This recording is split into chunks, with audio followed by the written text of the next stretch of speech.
हाय दोस्तों, सभी को प्रणाम, सभी को मेरा नमस्कार। मैं जयश्री निराला सबौर भागलपुर से फिर एक बार मैं एक प्रसंग के साथ हूँ। आप लोग ज़रूर सुनिएगा मेरा ये प्रसंग। महल नहीं सराय है। बादशाह इब्राहिम का प्रसंग है दोस्तों। प्रसंग है कि अदिति तुम आके बेकार करती, मेरा दिमाग खराब हो गया। बलख बुखारे का बादशाह इब्राहिम अधम अपने महल में रात के समय सोया था कि अचानक देखा कोठे पर कोई चल रहा है।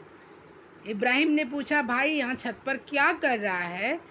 उसने कहा, आप आराम से सोएं, मेरा ऊँट खो गया है, मैं उसको खोज रहा हूँ। इब्राहिम ने आश्चर्य से पूछा, ऊँट खो गया है तेरा और तुम उसे छत पर खोज रहे हो? क्या ऊँट भी कभी छत पर आते हैं? तो उसने जवाब दिया, ऊँट छत पर नहीं आते तो क्या परमात्मा भी 1.25 मन फूलों की सेज पर सोने से मिल जाता है?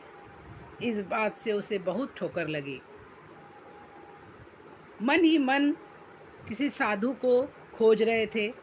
रात में उस व्यक्ति को बहुत ढूंढा मगर नहीं मिला। इतनी बात कहकर गायब हो गया। किंतु सुबह क्या देखा बादशाह ने कि वैसा ही और उसी आवाज का एक फकीर राजमहल में प्रवेश कर रहा है।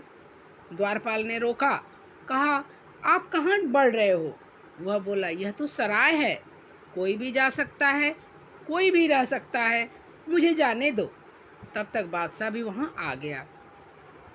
पूछा, आप किस प्रमाण से कह रहे हैं कि यह सराय है?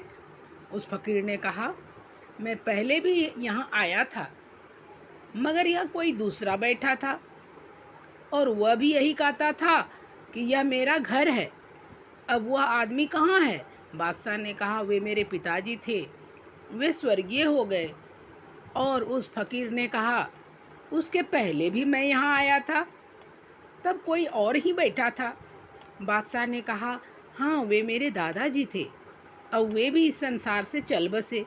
फकीर ने कहा, जब इतने लोग यहाँ रहते हैं और अपना घर बताते हैं और चले जाते हैं, कोई रह नहीं पाता, तो यह घर तुम्हारा खाक है। अगली बार आऊँगा तो तुम मिलोगे, इसका क्या भरोसा? कोई यहाँ 2 दिन ठहरता है, कोई 2 साल, कोई 2 साल ठहरता है, कोई ज़्यादा ठहर जाता है, मगर है तो सराय ही। तब इब्राहिम को ज्ञान हो गया दोस्तों। कहते हैं, आप ठीक कह रहे हैं, यह सराय ही है। अब आप यहाँ रुकें, मैं चला।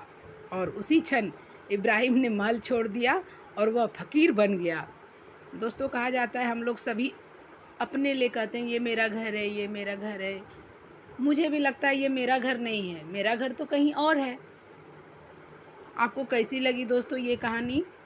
एक बार ज़रूर कमेंट में बताइएगा और लाइक कीजिएगा, सब्सक्राइब कीजिएगा दोस्तों। Thank you.